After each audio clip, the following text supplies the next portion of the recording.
If there's one thing that the vast majority of people know about dodo birds, it's that they were foolish. They would have gotten Christmas trees on every Scranton test they ever took, and if they hadn't gone extinct, it would have been the kind of personified creature that texts vapes and changes their trousers while driving. According to urban legend, this monster was only ever a threat to itself, making it a perfect candidate for the Darwin Awards. At least, that's the version of the story that's been passed down to us.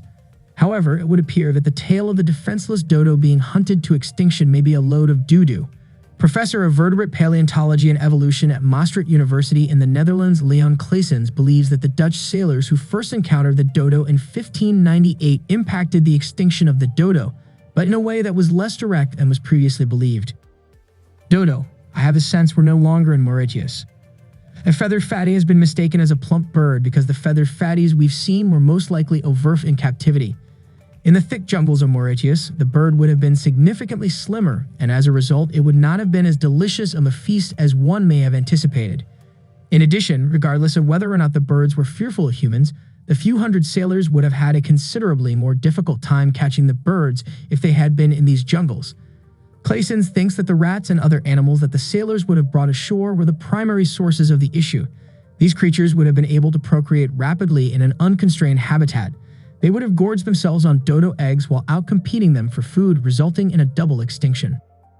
Another reason the dodos don't dodge anymore, the dodo bird has a challenging time surviving in the wild. In addition to serving as an accessible food supply for virtually every predatory species imaginable, the species also suffered from the rapid destruction of its natural environment. According to World Atlas, the island of Mauritius was not regarded as highly important when it was first discovered. Instead, it was only a spot for ships to stay over. Some locals claim the island was haunted because of all the shipwrecks that occurred there. The Dutch discovered a market for the ebony wood they cut down on the island, and the ebony industry quickly grew to become the island's primary economic driver. Not long after that, people began transforming the once wild island into a large agricultural plantation, which resulted in a significant amount of tree cutting and the extinction of native plant species. The native habitat of the dodo bird, a forest, was converted into sugarcane fields, which resulted in the dodo birds becoming nothing more than gigantic sitting ducks. To say that these flightless birds were hunting would be an exaggeration because they were more interested in learning about their possible predators than terrified of them. The dodos figuratively lack a fight-or-flight reflex of any kind. Dodos could not fly, hindering their chances of surviving natural disasters. Evidence suggests that even before human settlement, a significant number of the birds perished due to cyclones that caused flash floods. They were already susceptible before they lost the natural protection provided by their secluded woodlands, but after that, they were even more defenseless. The legacy of the dodo bird, the Oxford English Dictionary says that a dodo is no longer useful, valid, or interesting. The word comes from the Portuguese word dodo, which means simple. It's a sad legacy for an animal that used to be beautiful and completely innocent. Dodos are famous for being in the movie Dumb and Dumber. Still, they are also an excellent example of how quickly and drastically people can change an environment and drive a species to extinction. Dodos will never come back until we can clone them, so the best thing we can do is learn from what our ancestors did wrong. It only took 100 years for the dodo to become extinct, and while the exact dates of extinction differ, most people believe that the dodo became extinct in the 1660s. However, they survived on nearby islands until the 1690s. It doesn't make a difference in the larger scheme of things because the bird and virtually every sign of it has been eradicated entirely and irretrievably. We only have a few recordings and sketches made by seafarers and a couple of shoddily stuffed birds housed in museums. Even their color is a complete mystery to us at this point.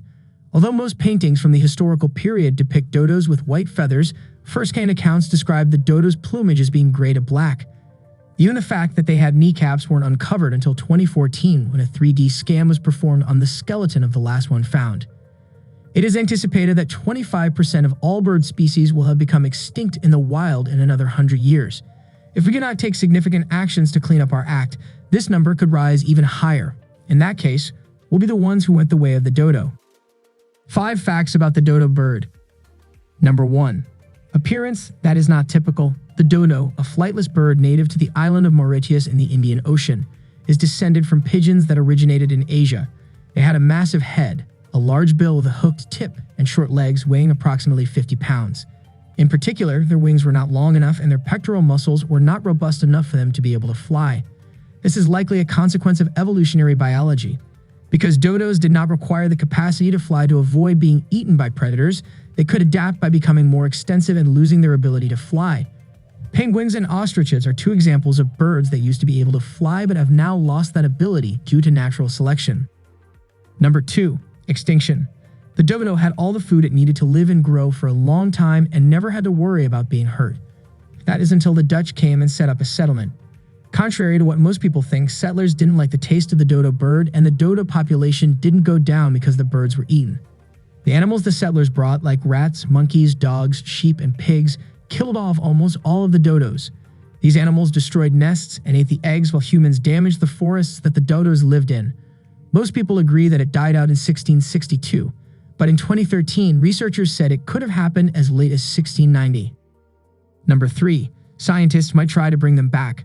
Beth Shapiro is an evolutionary biologist who travels to remote places to look for fossils of long-extinct animal DNA. Her work has been about the dodo as well as other animals. She said earlier this year that the dodo's entire genome had been sequenced, but the results have yet to be made public. Reviving the dodo is something she has expressed an interest in. She told Smithsonian Magazine if the dodo were to be brought back, it could be transported to protected areas on Mauritius, suggesting that visitors may observe the birds in their native environment. Number 4. They weren't stupid. Ignoramus, dummy, moron, and dull are other words that can be used interchangeably with dodo. But dodos were not foolish. Based on the results of this study, their average intelligence can be inferred from the average brain size for their body size. In addition, dodos had a large olfactory bulb, which contributed to their superior sense of smell.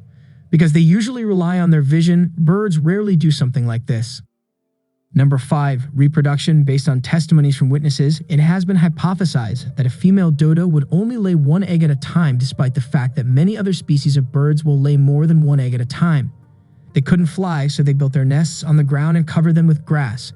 The dodo population multiplied until 1638 when Dutch colonists established themselves in Mauritius.